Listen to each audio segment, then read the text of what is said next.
a single dad rushes to help a woman trapped in a wrecked car on a snowy road, unaware she's the reclusive heiress of a billion-dollar legacy that will upend everything he thought he knew about life, love, and second chances. Before we dive in, hit that subscribe button and drop a comment. Where in the world are you watching from? The snow fell sideways in thick sheets, blanketing the two-lane country road like a forgotten quilt. Jack Harlow squinted through the windshield of his aging pickup, wipers smearing more than clearing. Owen, curled up in the back seat beneath a puffy blue coat, had long since drifted to sleep, lulled by the steady hum of the heater and the soft country radio barely audible over the wind. Jack gripped the steering wheel tighter as his headlights cut through the swirling snow, illuminating empty road and frosted trees. He'd stayed late at the shop, patching up Mrs. Kellerman's old Buick for half the price she could afford, and now all he wanted was home, hot soup, warm blankets, maybe 5 hours of sleep before it all started again. Then he saw it, a glint of metal, skid marks carving wild arcs across the snow. His heart dropped.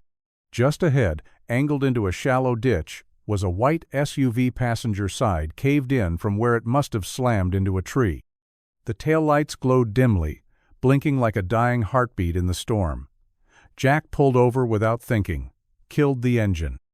"Stay in the truck, buddy," he said softly, not sure if Owen could hear him. The cold hit hard as he stepped out, wind slicing through his coat.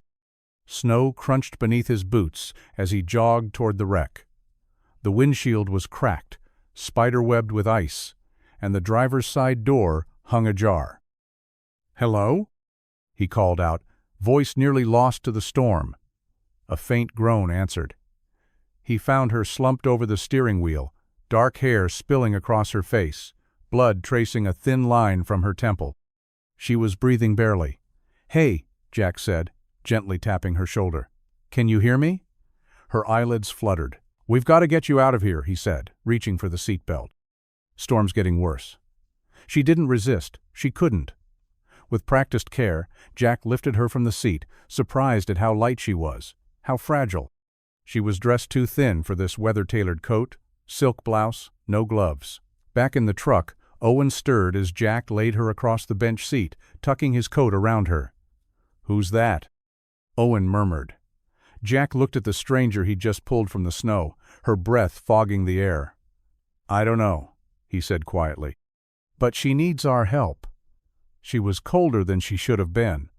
Jack could feel it even through his flannel shirt and the layers he'd thrown over her.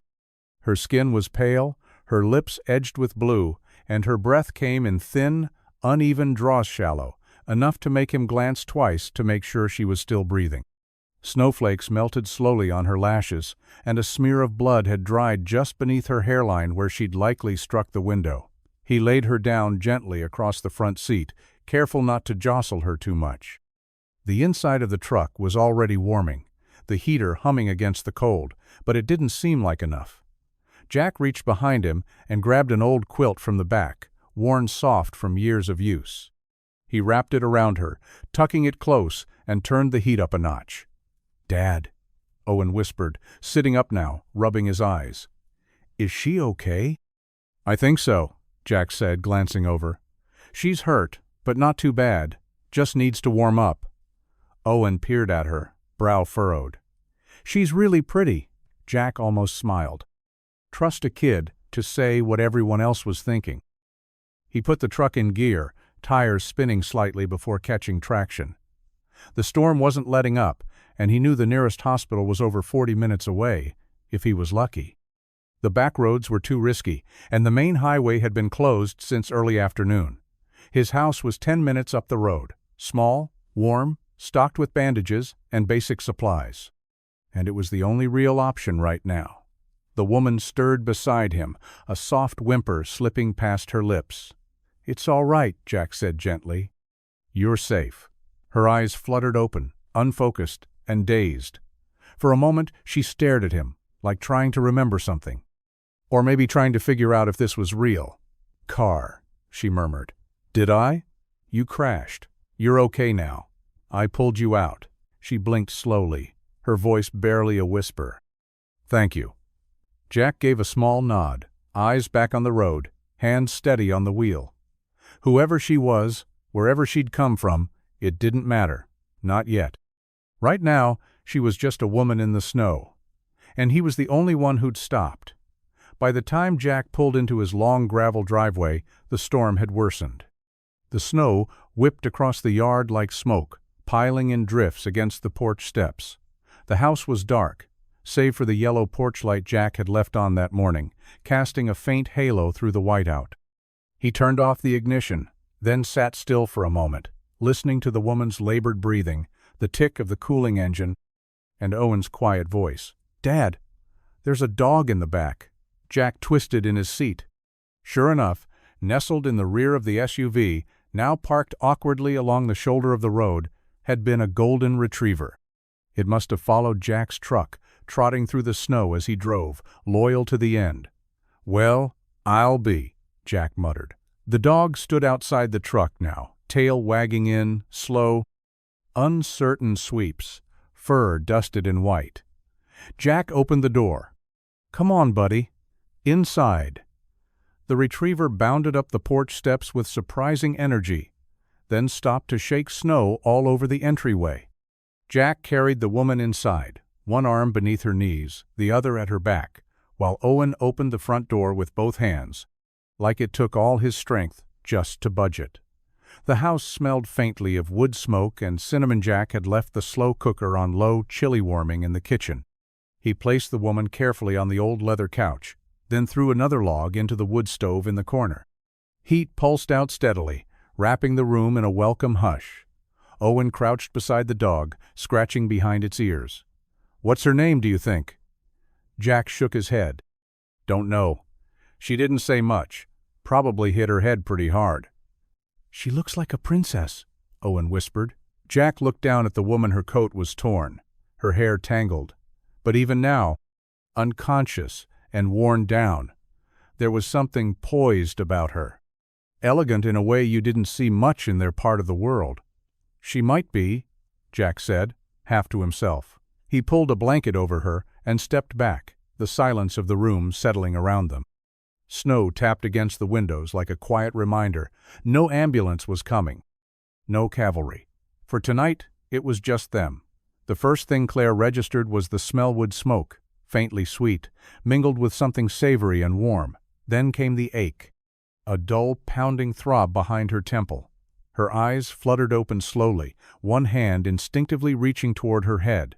The couch beneath her was worn but soft, the blanket over her heavy with unfamiliar weight. She sat up too fast.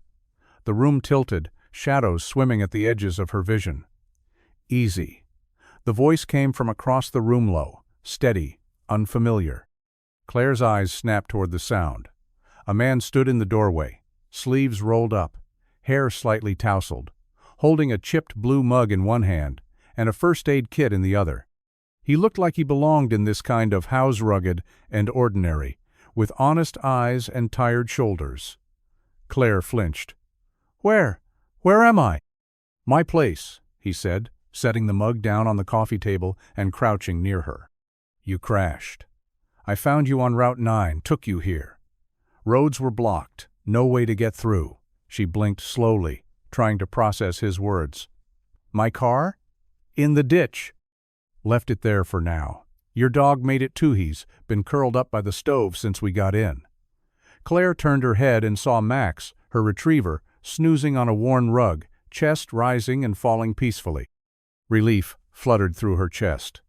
"I didn't steal anything," the man added. "Didn't even look through your stuff. Just wanted to make sure you were okay." Claire studied him. He wasn't lying. She could tell.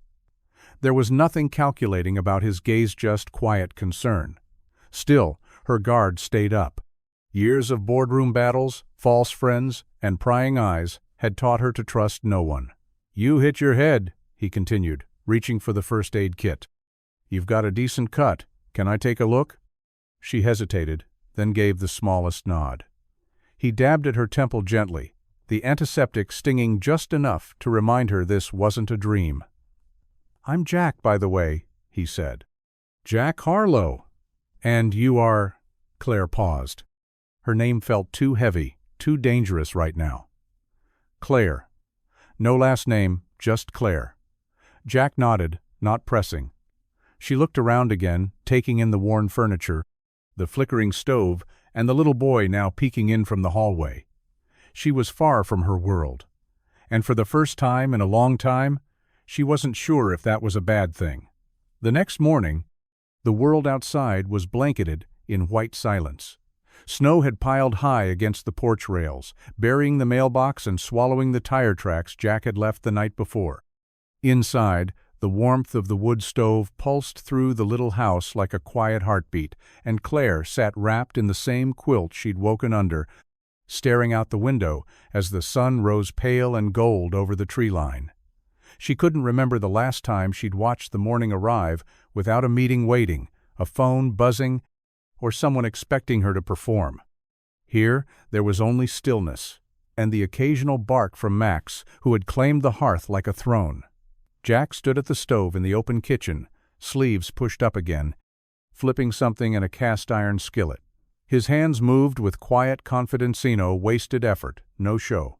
He hadn't asked many questions since she woke. No prying, no awkward curiosity.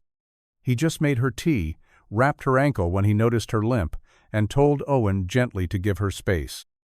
It unsettled her more than if he'd demanded answers. "You hungry?" Jack asked, glancing over his shoulder. She hesitated. "A little.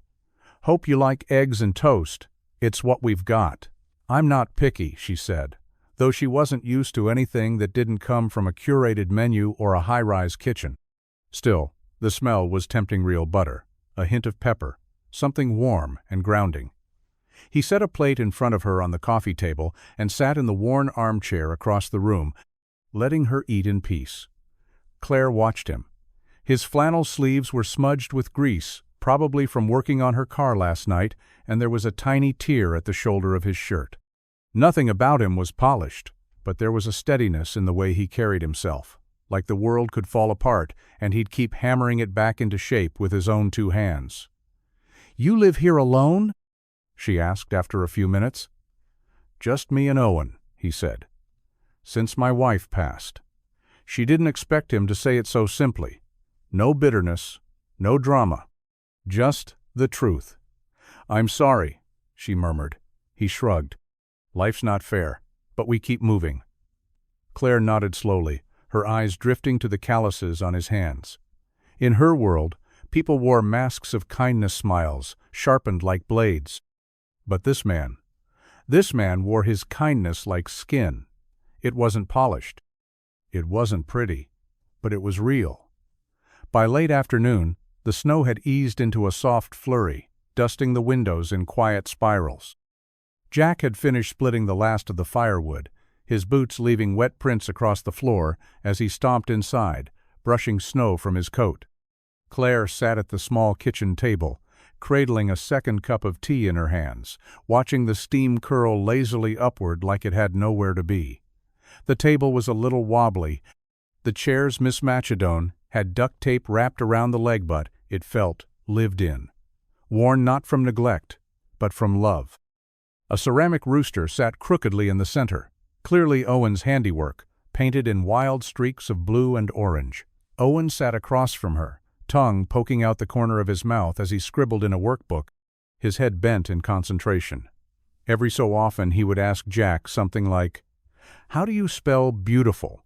or "What's 8 times 6 again?" And Jack would answer patiently, always with a small grin. Claire listened, not just with her ears, but with her whole body. There was no buzzing phone, no personal assistant knocking on the door, no meetings in sterile glass boardrooms. Just the clink of dishes, the faint hum of the heater, and the scribble of a crayon on cheap-lined paper. Jack slid a plate in front of her grilled cheese, crisp at the edges, a bowl of tomato soup steaming beside it. "This okay?" he asked. Claire nodded, the lump in her throat unexpected. "It's perfect." He sat down across from her, folding his hands and glancing toward Owen. "Kid's got a science project next week, solar system made out of cereal boxes. We'll see how that turns out." "I'm sure it'll be ambitious," Claire said with a small smile. Jack chuckled, and for a moment they just ate. No pretense, no expectations. Claire found herself watching the way Jack gently corrected Owen's math problem, the way his brow creased in focus, the soft way he patted the boy's shoulder. There was so much care in him, and none of it was loud. It had been so long since she'd felt this, whatever this was. Not just safety, not just comfort, peace, a kind of peace that didn't ask anything from her, that just let her be. She hadn't realized how much she missed that.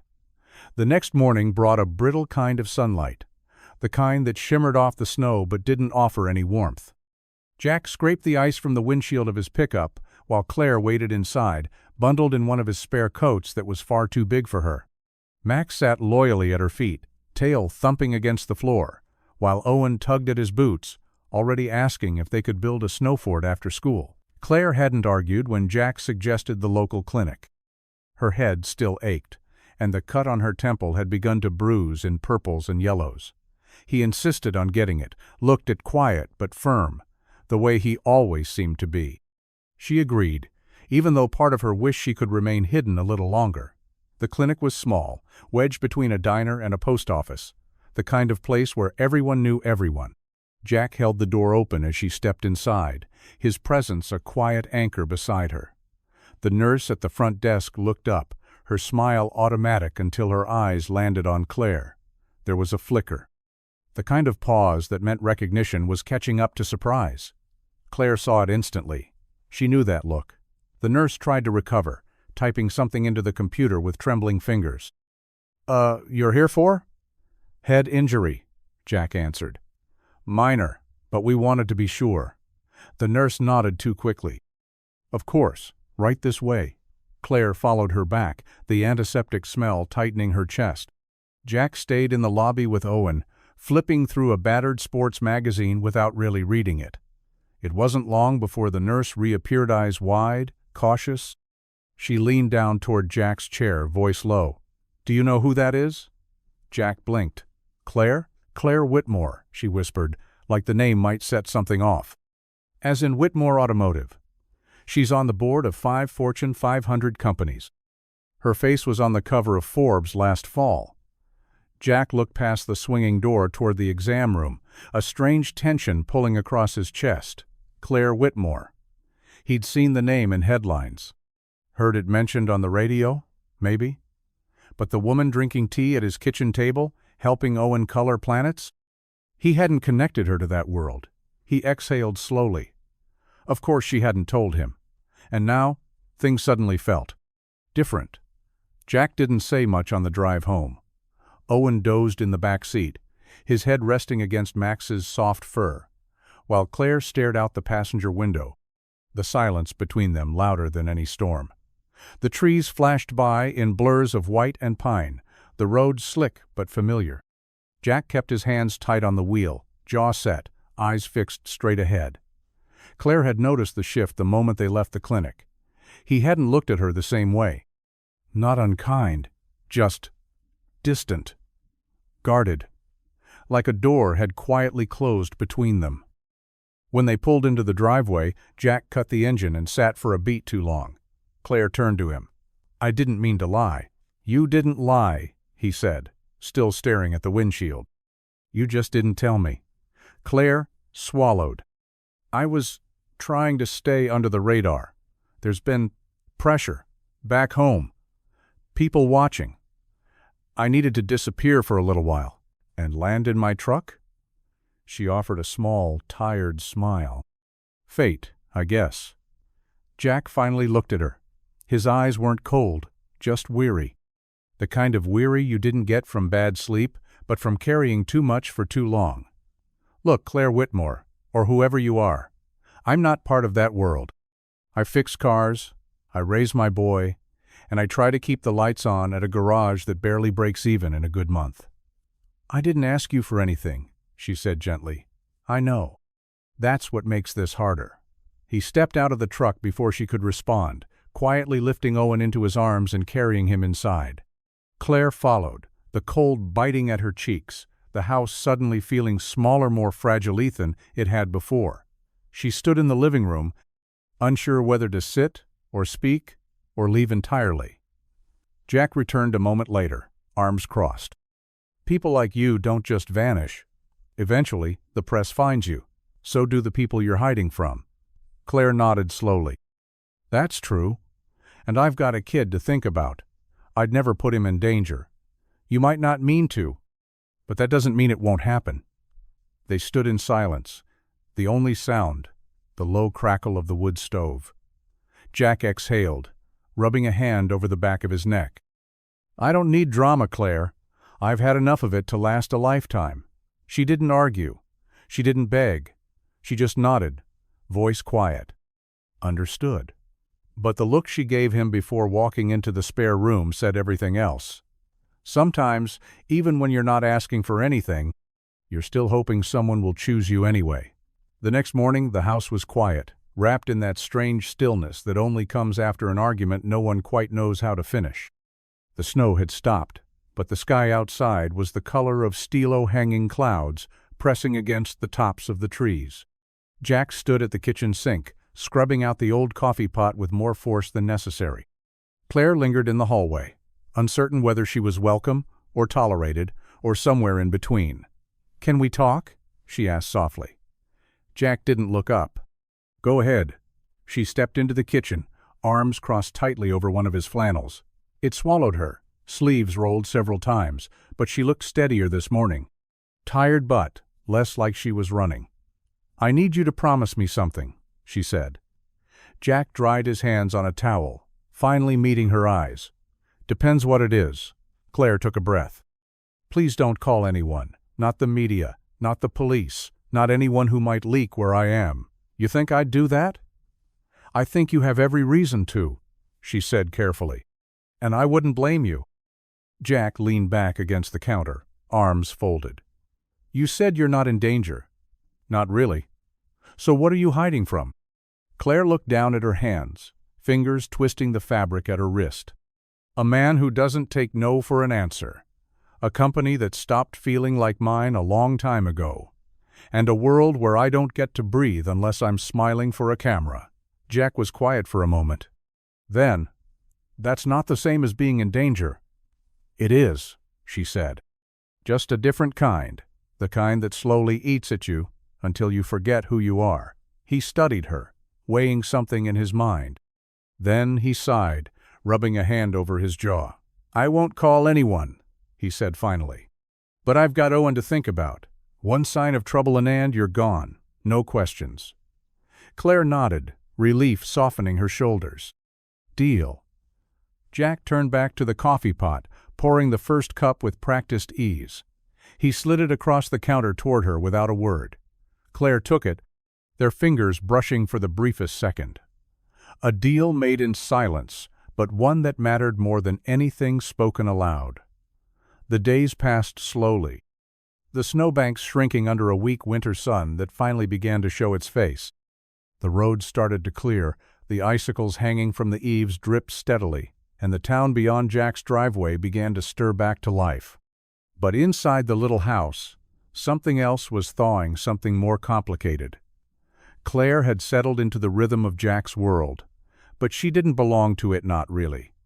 She helped with dishes, folded laundry, even learned how to use the ancient coffee maker without flooding the counter.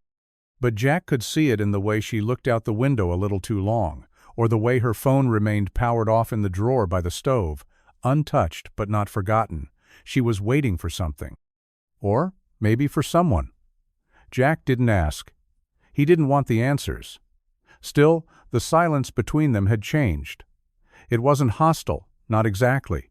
Just stiff, cautious. Like two people keeping polite distance while pretending they weren't thinking about all the unspoken things pressing in around them. Claire, for her part, paced more now. Took longer walks with Max. Cleaned things that didn't need cleaning. She joked with Owen, helped him build a lopsided solar system out of cereal boxes and glue, and read aloud while he fell asleep curled up next to her on the couch. Owen adored her in that uncomplicated way kids do fully, without question. Can Claire stay forever? He asked one night as Jack tucked him in. Jack smiled, tired. She's just visiting, bud. But she makes pancakes better than you. Jack laughed under his breath. "Don't rub it in." Still, something in Owen's question lingered with him. Jack lay awake that night, staring at the ceiling, listening to the wind whisper against the windows. Claire was in the next room. Her presence was gentle but undeniable. She'd brought warmth into their home. But she'd also brought secrets. And secrets had a way of attracting storms, no matter how clear the skies looked. The snow might have started melting, but Jack could feel something colder building beneath the surface. A shift in the air, a warning. He didn't know what was coming. But he knew it wasn't going to stay quiet for long. The days stretched a little longer now, sunlight lingering like it was trying to coax the world back to life. Snow melted in slushy rivers down the driveway, and the wind carried the sharp smell of thawing earth and pine. The pace of things remained slow, steady dinners cooked from scratch, evenings by the fire, and long, quiet walks down the back road that led to the creek. It was on one of those walks that something shifted. Jack carried a thermos of coffee, hands buried deep in the pockets of his jacket.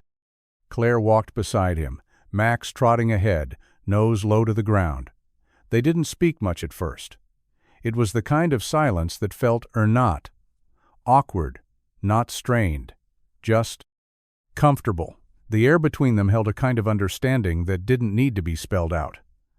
"I used to hate silence," Claire said suddenly, her voice soft beneath the rustle of wind through bare trees. "In my world it meant something was wrong. A deal falling through, a headline about to drop. Silence felt like danger." Jack glanced over at her but didn't interrupt. "But here," she continued, "it's different. Your silence, it's steady, like a place to land." He didn't know what to say to that. So he just nodded, because he understood more than he could explain. They walked a little farther before she spoke again. "I was engaged," she said quietly. Jack's eyes flicked toward her again, but her gaze stayed ahead. "His name's Trevor. We'd known each other for years. He was charming, polished, said all the right things to all the right people. But when the doors closed," she trailed off, then gave a small shake of her head. "He wanted control more than love, wanted me in his world, on his terms. I didn't even see it happening." Not at first. Jack's jaw tightened, but he stayed quiet.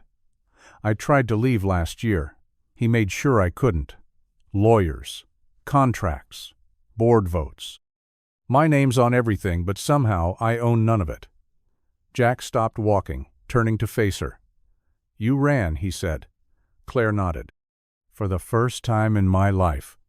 They stood there for a moment, Max sniffing at something in the underbrush a few feet away.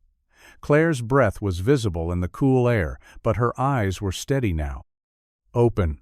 Thanks for not asking," she said. "Most people would have pressed the minute they found out who I was." Jack took a sip of his coffee and gave a small shrug. "Everyone's got something they don't want to talk about.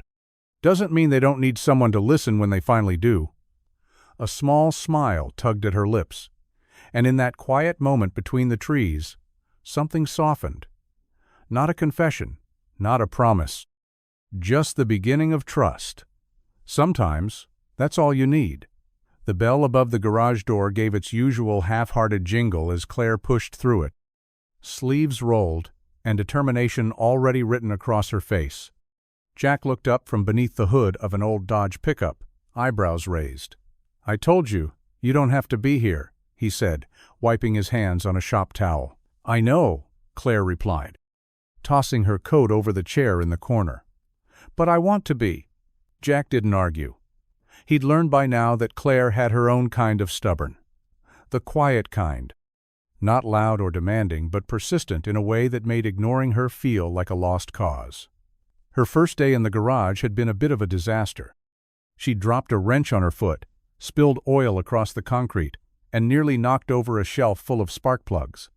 But she kept showing up, day after day, ponytail tucked through a baseball cap, sleeves pushed up, asking questions, and refusing to be treated like she didn't belong.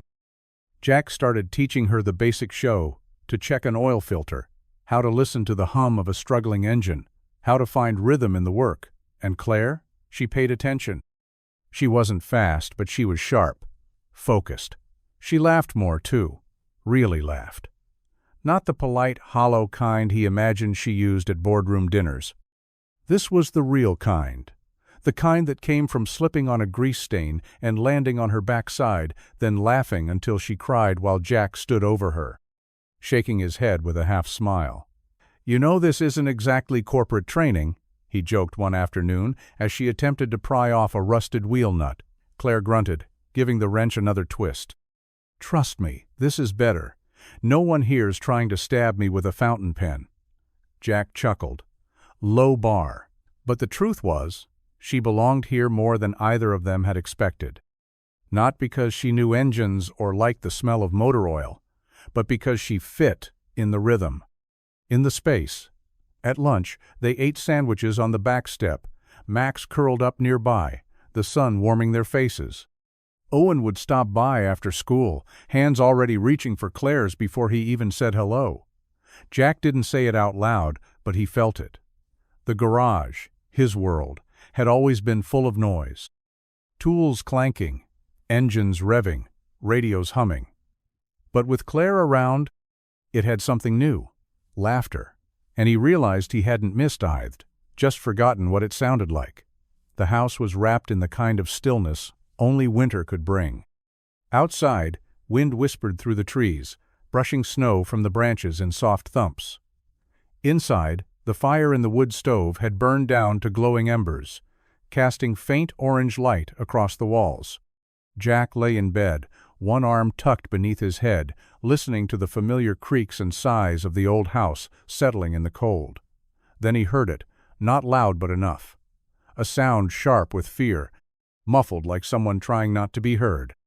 A whimper, then the rustle of covers, and a soft, choked gasp. He was up before he even realized he'd moved. The hallway floor was cold beneath his feet, even through his socks. He padded quietly to the door of the spare room and knocked once, gently. "Claire?" Silence. Then, a small voice. Shaken. "Yeah, I'm okay." He didn't wait for an invitation. Just opened the door slowly and stepped inside. She sat upright in the narrow bed, hair tangled, breath ragged, eyes wide in the half-dark. The blanket was pulled tight around her, like armor she couldn't quite let go of. The dog, Max, lay curled at the foot of the bed, ears perked, but unmoving as if he'd seen this before, and knew his place was to stay close and wait. Jack didn't ask what she'd dreamed about. Didn't need to. "You want some water?" he asked softly. She nodded. In the kitchen, he filled a glass with the quiet care of a man used to late-night wake-ups. When he returned, she took the water with trembling hands and sipped slowly. "Thanks," she whispered, eyes not quite meeting his. Jack sat on the edge of the chair across from her, elbows on his knees. "Bad dream?" Claire let out a bitter breath. "It always starts the same. The office. The boardroom. Him standing there telling me I'm nothing without him. That no one will believe me.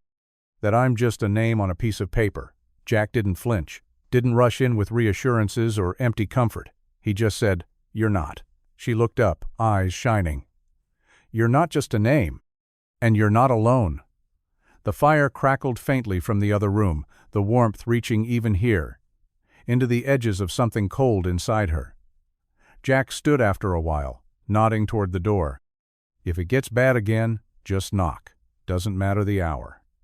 Claire watched him go, her throat tight, with a kind of gratitude she hadn't known how to name in years. That night, when she finally slept again, it was deeper, and the house, somehow, felt safer than it ever had before. The morning of Owen's 7th birthday arrived with the scent of vanilla and something sweet in the air. Claire had been up before the sun, barefoot in Jack's tiny kitchen, sleeves rolled and hair a mess of loose waves. Flour dusted the counters, chocolate smudged her cheek, and the oven timer ticked down like it was counting heartbeats. She hadn't baked a cake in years, not really. There'd been catered desserts and lavish spreads for charity galas, sure. But this was different, real, messy. Hers.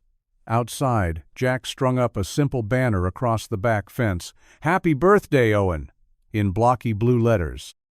He hammered it in, with more care than the task needed, glancing back toward the window where Claire stood, her arms crossed as she watched. Owen's friends from school trickled in around noon, bundled in jackets, tossing snowballs before the party even started.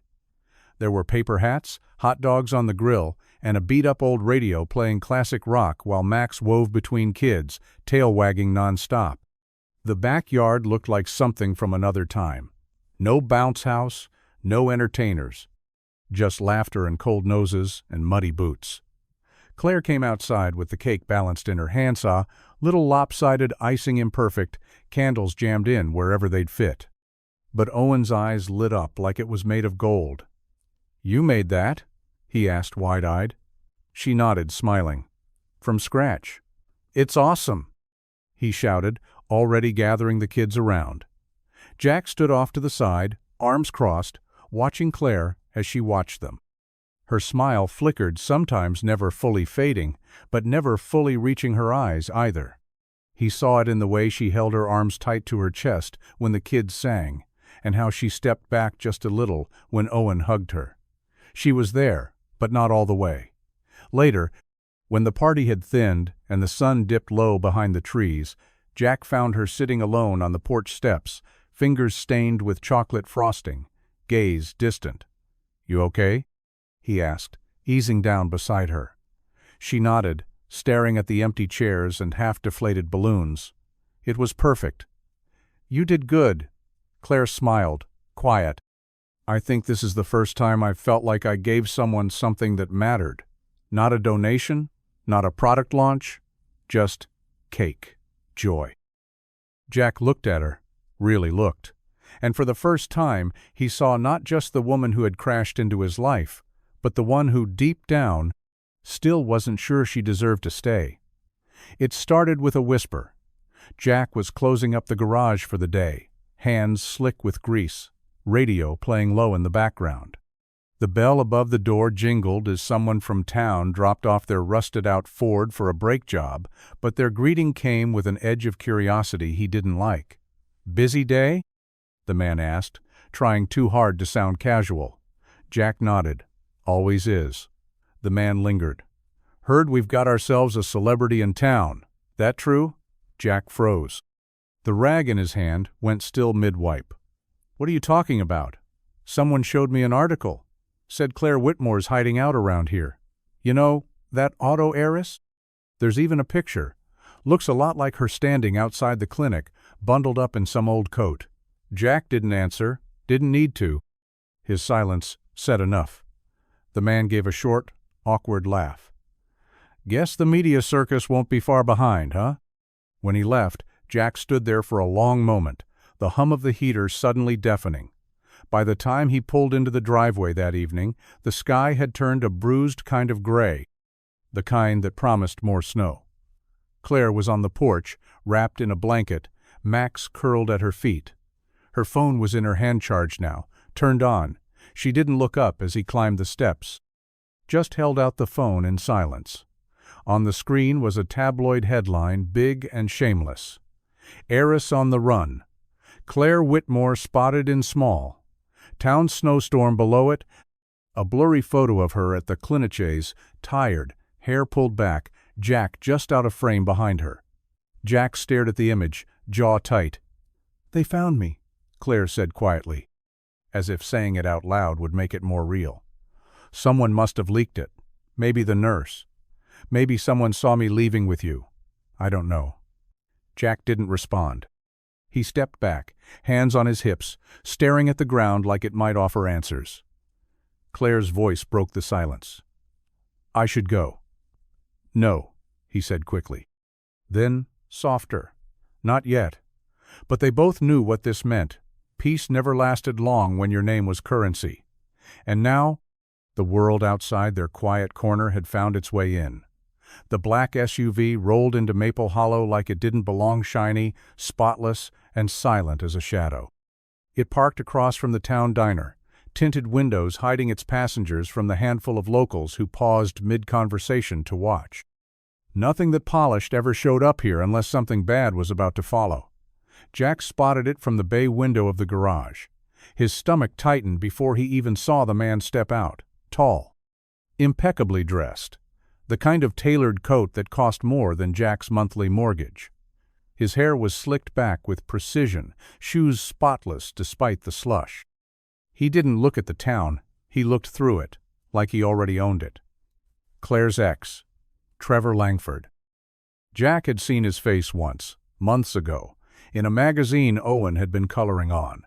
The caption had read something ridiculous: power couple of the decade, Whitmore, Langford. Back then, Jack hadn't thought much about the man. Now he couldn't stop the spike of protectiveness rising in his chest. Trevor walked with two others, both wearing suits too clean for a town this dusty. Legal muscle, Jack guessed, not the kind of men who came to talk. Jack wiped his hands on a rag and met them on the gravel outside before they could reach the porch. "Jack Harlow?" Trevor asked, voice smooth but sharp, the kind that came with practiced charm and a habit of not hearing the word no. "Who's asking?" Jack shot back, already knowing. Trevor gave a thin smile. "I'm here for Claire. She's a vulnerable woman who's made some emotional decisions, and we'd like to help her get back to where she belongs." Jack didn't move. "She's not interested." "She doesn't have a choice," one of the men behind Trevor chimed in, holding out a thick envelope. "Legal proceedings. Claire's in violation of multiple contractual obligations, including non-disclosure agreements, pending corporate mergers, and a temporary board absence." Jack's jaw clenched. "That's not my problem." Trevor stepped closer. "It will be, Jack. If you're housing her, aiding her, protecting her, you're part of the story now. I'm giving you a chance to step aside before things get complicated." From the porch, the screen door creaked open. Claire stood there, pale but steady, watching. Jack didn't look back. His voice came out flat, deliberate. "She's not property. You don't get to show up and drag her back because she walked away." Trevor's smile didn't reach his eyes. "We'll see about that." They left without another word, but Jack knew it wasn't over. Storms didn't knock on the door politely. They came to tear the roof off. The envelope sat unopened on the kitchen table like a loaded gun. Claire stared at it, arms folded tight across her chest, her knuckles white. The house was quiet, Owen asleep in the next room, Max curled at her feet, sensing the weight in the air. Jack stood a few feet away, leaning against the counter, watching her, not pressuring, just present. "They'll take everything," she said finally, voice flat. Jack nodded once.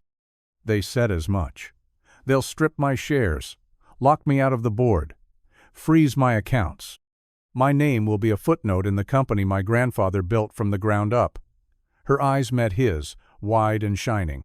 "And they'll make it look like it was my fault, like I was unstable, emotional, difficult. You're none of those things."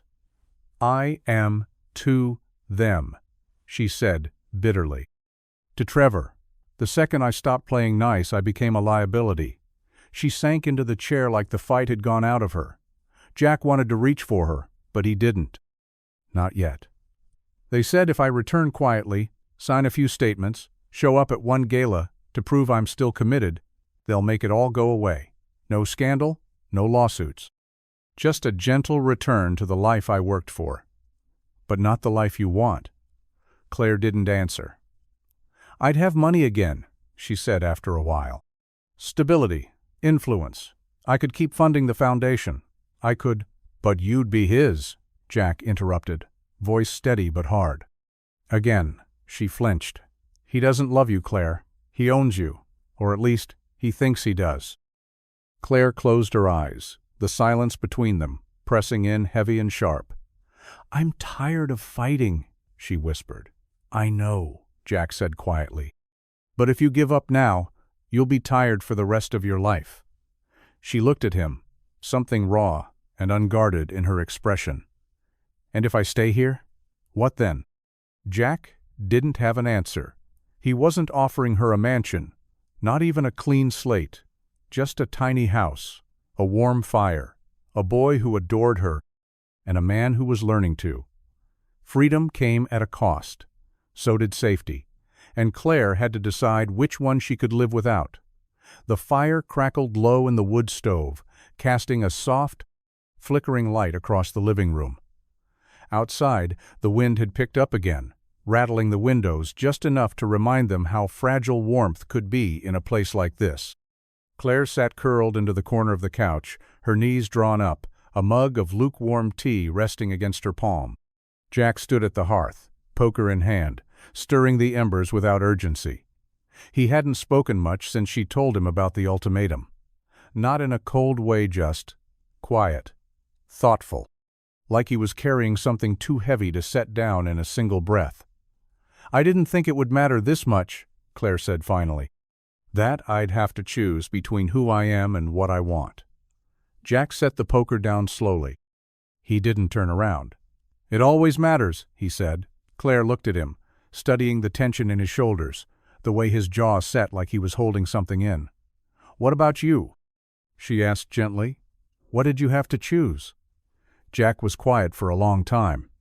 Then he stepped away from the fire and sank into the chair across from her, elbows resting on his knees. "I met Grace in college," he said, voice low. "She was loud, wild, always the first one to speak her mind. I was the opposite, quiet.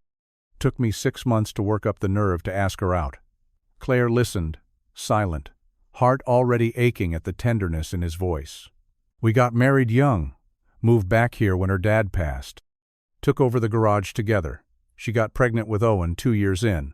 We were happy, mostly." He paused, rubbing a hand over the back of his neck. "She got sick when Owen was 3. Autoimmune disorder. Came out of nowhere. The doctors couldn't pin it down fast enough. She spent more time in hospitals than at home that last year."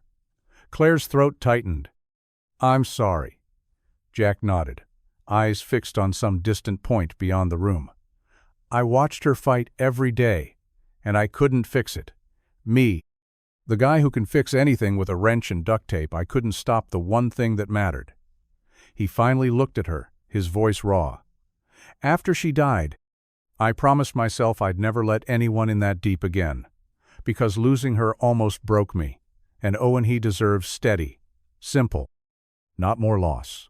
Claire felt her eyes sting, the weight of his honesty anchoring something inside her. "I'm not asking you to risk everything," she said quietly. "I'm just asking if maybe you're tired of being alone." Jack leaned back, breathing deep. The fire popped in the silence between them. He didn't give her an answer. But he didn't walk away either. The suitcase lay open on the bed, half-packed, silent as a betrayal. Claire moved quietly through the room, folding clothes she hadn't worn in days, tucking away the little pieces of herself that had begun to settle in this house as if they belonged. A pair of worn jeans Jack had loaned her. Owen's hand-drawn solar system still clipped to the corner of her mirror. The mug with the chipped handle she always reached for in the morning. She hadn't told them. Not yet. She couldn't. The article had gone viral 2 days ago. News blogs picked it up first, then the bigger outlets. Headlines swirled online, speculating on her meltdown, her disappearance, her mysterious connection to a small-town mechanic. There were even blurry photos of Jack and Owen, taken through a car window. The story was growing teeth. Jack hadn't said much since. He hated the cameras, hated what it might do to Owento, the quiet, grounded life he'd fought to protect. So Claire had made a choice. She wouldn't take that from them, not after everything they'd given her. She moved with the careful efficiency of someone used to disappearing. Quickly clothes, toiletries, a worn envelope of emergency cash she always kept hidden in the lining of her bag. No phone, no electronics, nothing traceable. Max sat by the door, head tilted, eyes following her every step. "You're staying here," she whispered, kneeling beside him and pressing her forehead to his. "They need you more than I do." He whined low in his throat but didn't move. Claire zipped the bag shut and stood, wrapping herself in the heavy flannel jacket Jack had let her borrow the night of the crash. The scent of smoke and motor oil clung to it, grounding and familiar. She hesitated in the doorway, glancing down the hall where Owen slept, where Jack probably sat staring at the fire, pretending the world wasn't circling their quiet life like sharks in the water. Her throat tightened. She wanted to stay. God, she wanted to. But love wasn't always about holding on. Sometimes it was about letting go before the damage could begin. Claire stepped out into the cold night, suitcase in hand, heart already breaking. She didn't look back. The house was still when Jack woke, too still. No soft rustling from the kitchen. No clink of a mug on the counter. No faint hum of Claire humming off-key as she fed Max or made tea with that focused care she gave to everything. Just silence. Hollow and unfamiliar. He sat up slowly, rubbing the sleep from his eyes. Owen was still out cold in the next room, snoring softly. Max lay curled on the living room rug, tail twitching, eyes fixed on the front door like he was waiting for something that wasn't coming back. Jack's gut twisted. He rose, padded barefoot down the hallway. Claire's door was open. The bed was made, the quilt folded neatly at the foot. Her flannel jacket, the one she wore like armor, was gone. So was the duffel bag he kept stashed in the hall closet. The drawer where she kept her few things hung slightly open, empty. He checked the kitchen next, foolishly hopeful. Maybe she'd gone for a walk. Maybe she was outside clearing snow from the porch or feeding the birds like she had yesterday morning. But the driveway was untouched, no footprints. No sign of her car, because she didn't have one. And no note, no goodbye, just absence, thick as smoke. Jack stood by the stove, staring blankly at the kettle on the burner. The same one he'd filled every morning since she arrived. It sat cold and dry, untouched. The silence in the room pressed in, sharp and sudden. He clenched his jaw, hands flexing uselessly at his sides. Max let out a low whine. Jack didn't move for a long time. Didn't sit, didn't pace. Just stood there, feeling the ghost of her in the room, the sound of her laughter echoing faintly, the memory of her hands deep in dishwater, her eyes meeting his over dinner, like maybe she was finally starting to believe she could belong here, and now she was gone. No warning, no explanation. He didn't need one. She'd left to protect them. He knew that. Knew it deep down in the part of him that had once made the same kind of choice. But that didn't stop it from hurting like hell. The flashbulbs started the moment the Blacktown car pulled up to the Whitmore building. Claire stepped out into a wall of noise shouts from reporters, clicking cameras, questions hurled like stones. "Claire, where have you been? Are you back for good? Is it true you disappeared with a mechanic?" She kept her chin high, face unreadable behind dark sunglasses. Security flanked her on either side, clearing a path through the crowd. But even with the bodies moving for her, it felt like drowning. The concrete beneath her heels might as well have been ice. Inside the building, the air smelled like steel and old money.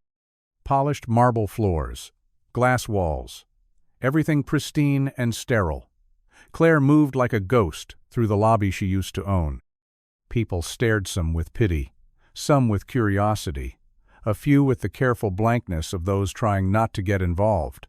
The elevator doors closed, sealing her in. Only then did she exhale. By the time she reached the top floor, Trevor was already waiting seated at the boardroom table with that practiced smile that had fooled the world for years. His lawyers flanked him like statues, sleek and soulless. "Well," he said, standing as she entered. "Welcome home." Claire didn't answer. She sat down slowly, her palms pressed flat against the cool glass of the table, her body here but her mind somewhere else. Snow-covered trees. A crooked banner that read, "Happy Birthday, Owen." The sound of Jack's quiet laugh. The feel of Max's warm head in her lap. This wasn't home. Trevor launched into strategy how they'd spin her absence, how she'd reclaim her seat on the board, what photos to approve for press. It was all scripted, precise, lifeless. Claire nodded at the right moments. She signed the documents they slid in front of her, but her fingers felt numb. She had everything she was supposed to want. Her name restored, her assets unfrozen, her reputation patched like a torn hem. And yet, all she could think about was a small garage at the edge of a snowy town, a boy with a laugh too big for his jacket, and a man who had once said nothing at all because he didn't have to. The spotlight was blinding. And it had never felt so cold. The conference room was lined with glass and power. Across the long mahogany table sat board members in designer suits, eyes flicking between their tablets and Claire, as if weighing her value by the second. She sat straighter than she felt, one hand resting lightly on a stack of contracts, the other curled around a pen she hadn't used yet. "I won't be a silent partner," she said, her voice calm but edged with steel. Trevor raised an eyebrow, fingers steepled. "You walked away, Claire. You disappeared without notice. We're cleaning up your mess." Claire met his gaze without blinking. "And now I'm cleaning up yours." The boardroom was silent. "I know the numbers," she continued. "I've reviewed the filings, the acquisition deals, the overseas distributions. You've leveraged Whitmore assets for personal gain and disguised it as portfolio growth." A flicker of discomfort moved through the room. Trevor leaned back, smiling too tightly. "You have no proof." Claire reached into her briefcase and slid a folder across the table. "I do now. It took hours, but by the time the meeting ended, she had what she came for. Her voting rights reinstated, her access to the Whitmore Trust unblocked, and a private clause inserted that allowed her to redirect personal funds without board oversight, provided they didn't exceed a certain cap. It was enough. That night, back in her penthouse apartmenta glass tower that felt like a cage, Claire sat on the floor in front of her laptop, the glow of the screen, the only light in the room. She scrolled through rural business registries until she found it. Harlow's Auto Repair, Maple Hollow. She clicked through, lips pressing into a soft smile at the grainy photo of the garage. Jack barely visible in the background, sleeves rolled, half smirking like the camera was an inconvenience. She opened a private banking portal and began to type. The donation would come anonymously, routed through a small foundation with no trace to her name. Enough to clear the garage's debts. Enough to repair the roof he kept patching with tar. Enough to buy time. She paused, fingers hovering over the send button. It wasn't a grand gesture. It wasn't a plea. It was just a gift. A thank you. For the firewood. For the space. For the silence that had healed her more than any spotlight ever had. Claire clicked send and closed the laptop. And for the first time in weeks, she slept through the night. Jack stood in the back office of the garage, one hand braced against the filing cabinet, the other holding a letter he'd read 3 times already. It wasn't from a bank, exactly not one he recognized. The envelope had arrived that morning in the usual stack of invoices and junk mail. Plain. No return address. Just his name, typed neatly across the front. Inside was a formal notice of deposit, confirming that an anonymous donation substantial had been wired directly into his business account, enough to cover the back taxes he'd been avoiding, enough to pay off the line of credit he'd been living under for years. Enough to breathe, too much to be random. Jack stared at the numbers again, the weight of them sitting heavy in his palm. He knew exactly where it came from. Or more precisely who. Claire hadn't left a note, hadn't called. Not even a text to say goodbye. But this? This was her note. He walked out of the office slowly, blinking against the winter sunlight. Owen was in the corner of the garage, playing with a pile of washers and pretending they were treasure. Max was sprawled near the space heater, head lifting as Jack stepped closer. Jack crouched down beside him, hand rubbing behind the dog's ears. "She sent it, didn't she?" he murmured. Max gave a quiet huff, tail thumping once. Jack sat back on the cold concrete, the scent of motor oil and old coffee grounding him. He thought about the way Claire had fit herself into this place without trying to change it. The way she helped without asking for thanks. The way she looked at Owen like he was made of something she'd never seen before. He'd let himself believe she could stay. And maybe, just maybe, a part of her still wanted to. But Jack knew money like this didn't come without weight. Even as a gift, it came laced with goodbye.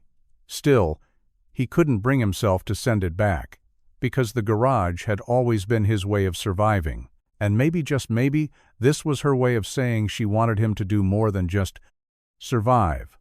The letter was folded unevenly, The paper creased and smudged with fingerprints and a faint trace of peanut butter in the corner.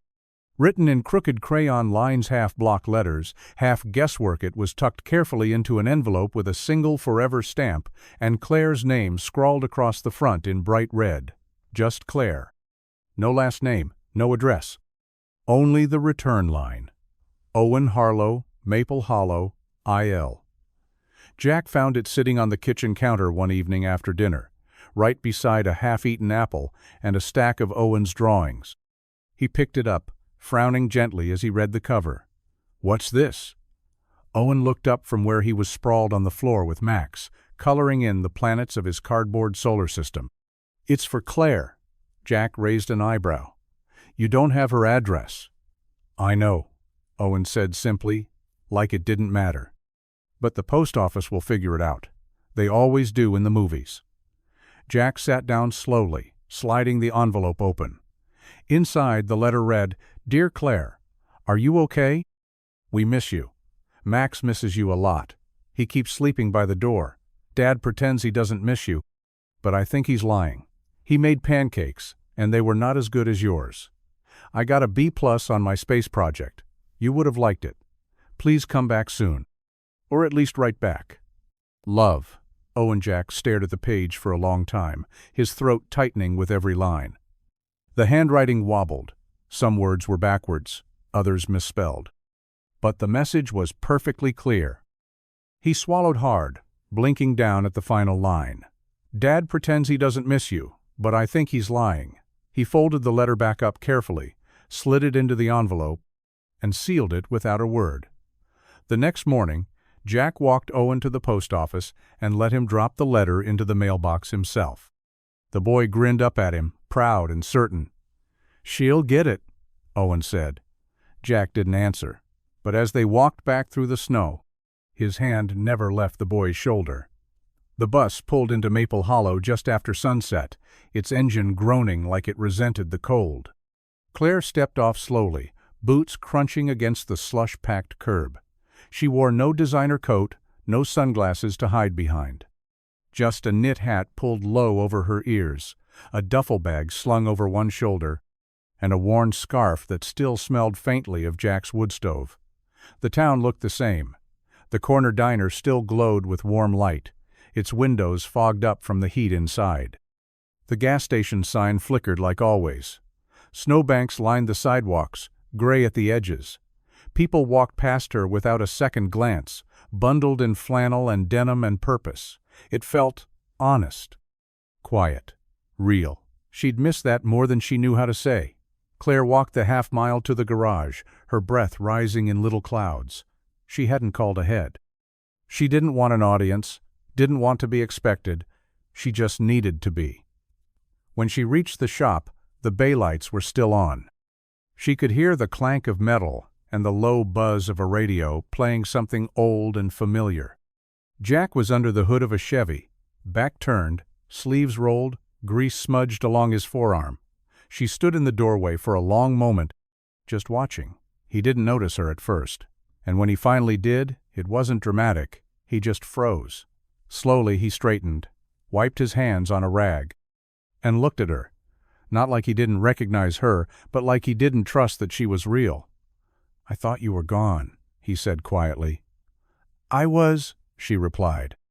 "But I wasn't finished." Jack didn't move. His eyes searched hers, guarded and steady. "You left without a word." "I thought I was protecting you," she said. "And Owen. And the life you built here." He nodded slowly, jaw tight. "We didn't ask you to." "I know," she whispered. Silence settled between them, heavy with everything they hadn't said. Claire swallowed. "I'm not here as Whitmore. Not with cameras. Or contracts. Or noise. I'm just me, if that's still something you want." Jack didn't answer right away. He looked at her like a man standing at the edge of something: memories, risks, hope. Then he turned back to the truck, hands braced against the hood. "I'm not sure," he said honestly. "But you can come in out of the cold." It wasn't forgiveness, but it was a beginning. The first few days, Claire didn't say much.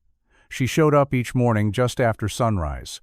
Her hair tucked beneath a knit cap, sleeves rolled, hands already smudged with dirt before Jack could hand her a wrench. She didn't try to pick up where they left off. She didn't ask for anything. She just worked.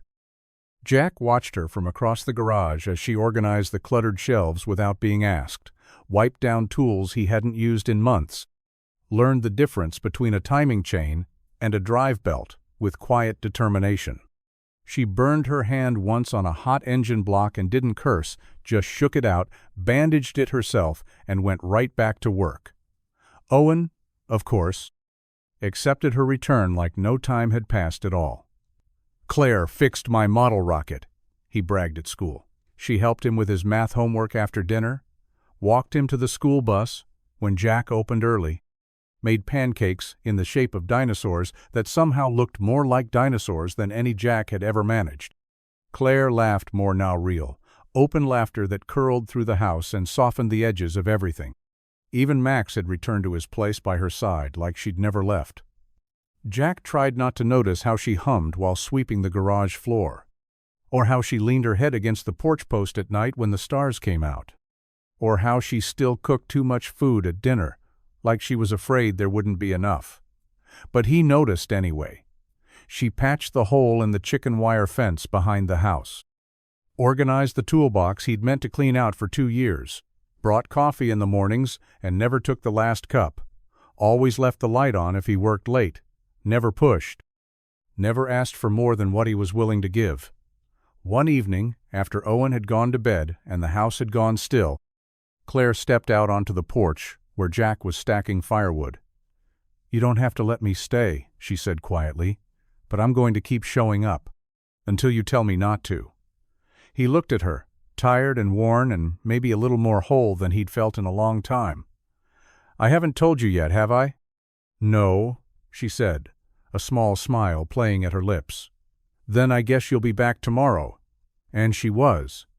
The wind outside howled against the windows, sending tiny flecks of snow tapping like fingers on the glass. Inside, the house was wrapped in warmth and quiet. Owen had fallen asleep on the couch, a blanket half pulled over him, his head nestled against Max's golden fur. The dog didn't move except to shift closer, a living pillow who'd long since claimed his role as guardian of the night. Claire and Jack sat by the fireplace, a few feet apart, but sharing the same glow of flickering orange light. The flames crackled softly, casting long shadows along the floor, wrapping everything in that kind of hushed stillness that asked for honesty, not conversation. Claire held a mug of tea she hadn't sipped in 10 minutes. She was watching the fire, but not really seeing it. Jack, for once, wasn't pretending not to look at her. She was different now, softer, somehow, but also stronger. There was a steadiness in her he hadn't seen when she first arrived, a quiet courage that showed in the way she let herself stay. No pretense, no shield, no carefully constructed lines. "I've been trying to figure out what this is," she said suddenly, her voice low. "You and me, this life. Whether I deserve it, whether it's real." Jack didn't respond right away. He reached forward, tossed another log onto the fire, and watched the embers flare. "It's real if we decide it is," he said. "That's the thing about life. You don't have to earn the right to want something different." She looked at him then, really looked, eyes shining, not from sadness, but from the weight of everything they hadn't said. "I left because I was scared," she whispered. "I came back because I couldn't stop thinking about how I felt when I was here." Jack didn't say a word. He stood slowly, crossed the space between them, and knelt in front of her. For a second, neither of them moved. The firelight danced across her face, and her breath caught just a little as his hand reached up to tuck a strand of hair behind her ear. "I haven't stopped thinking about you either," he said quietly. And then he kissed her. There were no grand declarations, no promises carved in stone, just lips meeting in warmth and silence.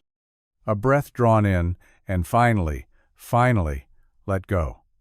When they pulled apart, neither of them said a word. They didn't need to. The whispers started small. A glance too long at the grocery store. a cashier's smile that didn't quite reach her eyes. Claire felt it like a draft, subtle, chilling, something you noticed only when it slipped beneath your skin. At first, she ignored it. Let the murmurs slide off her like rain. Maple Hollow was a small town. People talked. But as the days passed, the stares lasted longer. The whispers sharpened. Whitmore money always has strings. Think she's just playing house with Jack until the story dies down? Heard she paid off his mortgage. Probably owns the garage now, too. Claire didn't respond, didn't defend herself. She just kept showing up at the garage, at Owen's school drop-offs, at the corner diner, where people paused conversations when she walked through the door. She smiled anyway, left generous tips. Waved when waved to, but behind closed doors, it wore on her. One night, after Owen had gone to bed, Jack found her sitting on the back steps, arms wrapped around her knees, Max resting his head in her lap. "You hear it too," she said without looking at him.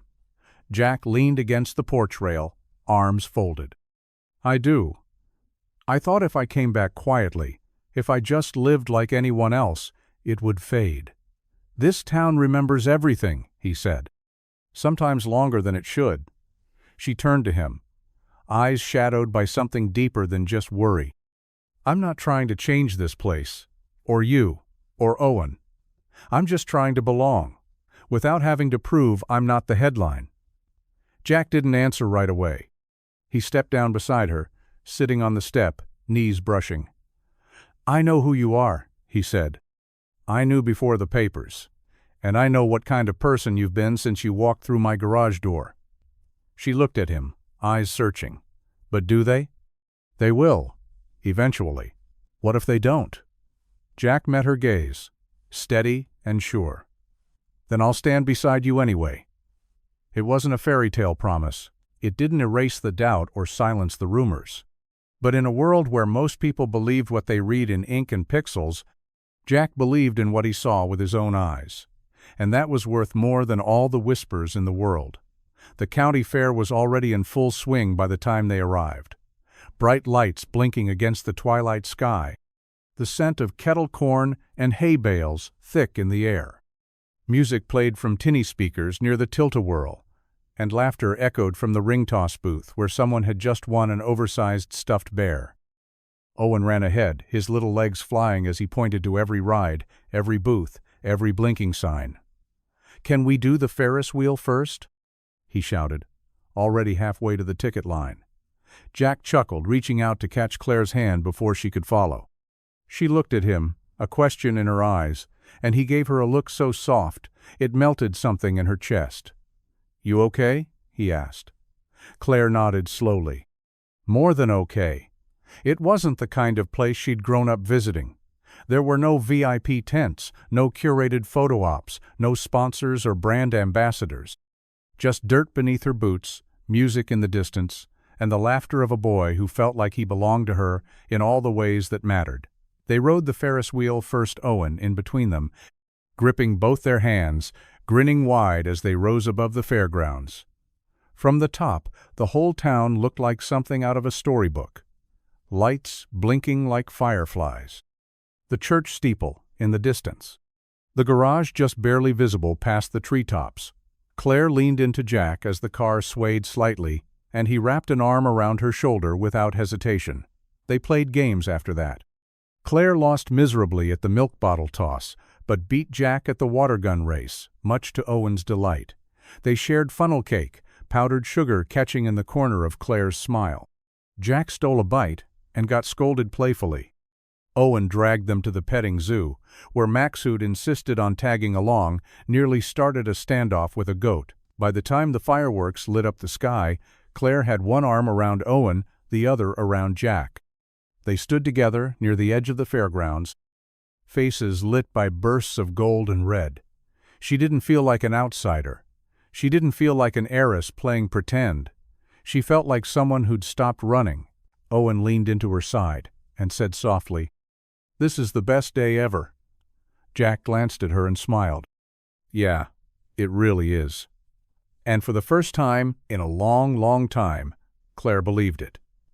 The press conference wasn't held in a ballroom or a skyscraper boardroom with sweeping views of Manhattan.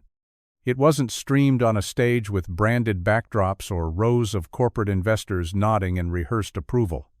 It was held in the old town hall of Maple Hollow, under flickering fluorescent lights, with folding chairs and the faint smell of lemon cleaner. A handful of local reporters had made the drive. Some curious townsfolk came too, clutching notepads and coffee cups, whispering behind their hands. Claire stood at the front alone, no legal team, no PR rep, no entourage, just her.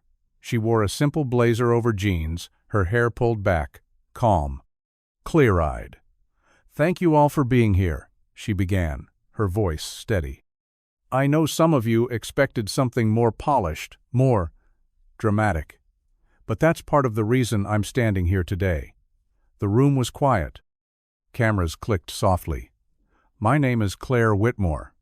For the past decade, I've been tied to a company that bears my family's name. I was raised in it, expected to lead it. And for a long time, I tried to convince myself I could without losing who I was." She paused, letting her breath settle. "But the truth is, I did lose myself. In the noise, the pressure, the headlines, I became a nameplate, a photo op, a polished version of someone I barely recognized." She looked out over the room, eyes finding Jack in the back row. Owen sat beside him, fidgeting, legs swinging beneath his chair. "I left that world for a while. I didn't know it then, but I was searching for something I hadn't felt in years. Honesty, stillness, something real, and I found it in a town no one expected, in a garage with oil-stained floors, in a boy with stars in his eyes, and in a man who never once asked me to be anything but myself." Her voice softened. "So today, I'm stepping away from Whitmore Automotive, permanently. I've transferred my shares into a trust that supports small-town business grants and community growth programs. Effective immediately, I will no longer serve on the board." A few gasps broke the quiet, but Claire didn't flinch. "I'm choosing peace over power, purpose over profit, love over legacy." She folded her notes, even though she hadn't read them. And then she smiled for the first time that day, not for the cameras or the audience, but for herself. "I'm finally going home." The garage smelled like motor oil, pine cleaner, and just a hint of cinnamon Claire's doing. Jack had teased her the first time she lit that candle near his tool chest, but he never blew it out. Now it was part of the place. Just like she was.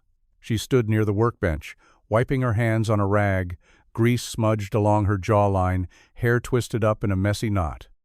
The sun had started dipping low, slanting amber light through the windows, casting long shadows across the floor. Jack leaned over the hood of a freshly restored 1972 Chevelle, its paint a deep, glossy midnight blue, engine purring smooth as a whisper. Claire had worked on it with him over the last few weeks, storking bolts, handing him tools, laughing when she dropped the same wrench 3 times in a row. She'd called it therapy. Jack had just called it Tuesday. "Want to do the honors?" he said, stepping back and nodding toward the engine bay. Claire raised a brow. "What, you want me to start it?" "Nope. Just take a look. Make sure I didn't screw anything up." She grinned, rolling her eyes, and leaned over the open hood, peering into the engine like he'd taught her. Everything looked right. Polished. Perfect. But something sparkled near the intake valvia. Small velvet box nestled just behind a hose clamp, wedged where only someone looking closely would find it. She stilled. "Jack," she whispered, reaching for it with trembling fingers. He stepped beside her, wiping his hands on a rag that was already stained beyond hope. "Figured if I was going to do this, I'd do it somewhere real, somewhere that mattered." She turned to him, eyes wide, lips parted. Jack cleared his throat, suddenly nervous in a way that made her heart ache. "You could have gone anywhere. You had everything. But you came back here. You stayed. With me. With Owen. With all of this." He paused, reached into his back pocket, and pulled out the ring that had once been hidden in the engine simple. Classic, gold warmed from his hand. "I don't need fancy," he said. "I don't need perfect. I just need you. So, Claire Whitmore, "Will you marry me?" She didn't speak, just nodded, eyes brimming, smile breaking wide and full. Then she kissed him right there in the garage, grease-streaked and breathless, with the scent of motor oil and cinnamon all around. And Jack knew this was the only yes that had ever mattered. The snow fell soft and slow, like feathers shaken from the sky. Maple Hollow had gathered in the little clearing behind the garage, where the trees arched overhead like old friends, and fairy lights blinked gently from the pine branches. A makeshift altar stood at the edge of the woods, draped in flannel and wild greenery, with the faintest touch of frost shimmering along its edge. Claire stood in a simple ivory dress, boots peeking from beneath the hem, her cheeks flushed with cold and something warmer. Jack waited beneath the arch, wearing his best shirt-still flanland, a look that said he couldn't quite believe this was real. Owen stood between them, holding the rings like he'd been training for the role his whole life. There was no orchestra, no flashbulbs, no guest list curated by PR teams. Just the hum of a small town breathing around them, and the scent of wood smoke drifting from the nearby fire pit where Max lay curled beside a pile of spare mittens. The ceremony was short, quiet, honest. When Claire spoke her vows, her voice didn't waver. "I used to think love was something you had to earn, prove you were worthy of. But then I found it in the smallest of things. A cup of coffee, a silent ride through the snow, a man who didn't ask me to change, even when the whole world did." Jack didn't say much. He never had to. "I didn't know I needed you until I almost lost you," he said, looking at her like she was the only thing that had ever made sense. "But you walked back into my life like it was yours all along. And now I can't imagine a single day without you." When they kissed, the crowd clapped, a few cheers rising from the back. Someone popped a bottle of cider. Owen whooped. Max barked once, proud and loud. They celebrated in the garage at Winkle, lights strung above the workbenches, pie on paper plates, music playing from the radio in the corner. Claire danced with Owen until they were both breathless, and Jack watched them with a look in his eyes that said everything his quiet nature never would. Later that night, after the last guests left and the lights dimmed, Jack and Claire stepped outside into the stillness. The snow crunched under their boots. The stars blinked above, cold and bright. Claire looked at the man beside her, his hand warm in hers, and smiled. What had begun with a crash on a frozen road had become something steady. Something rare, not a rescue, a home. And this time the ice didn't break beneath them. It melted.